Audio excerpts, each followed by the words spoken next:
राधे राधे. कुटाळकस रेसिपीमध्ये तुमचं स्वागत आहे. आज स्पेशल मटर पनीरची भाजी बनवले.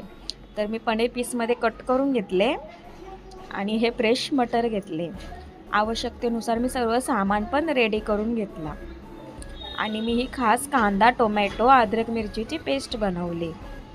नंतर टोपामध्ये मी तेल तापत ठेवला आणि त्याच्यामध्ये तडका बनवला.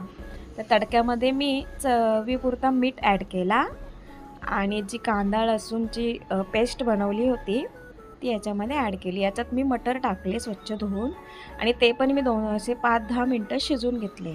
नंतर याच्यामध्ये आवश्यकतेनुसार मसाले ॲड केले आणि क्रीमी टेक्स्चरसाठी मी दूध टाकला अर्धा ग्लास. नंतर याला पण मी 5 मिनटं शिजवला आणि याच्यामध्ये गरम उकळलेला पाणी ॲड केला. 15 मिनटं भाजी अशी शिजत ठेवली आणि याच्यामध्ये मी पनीर ॲड केली.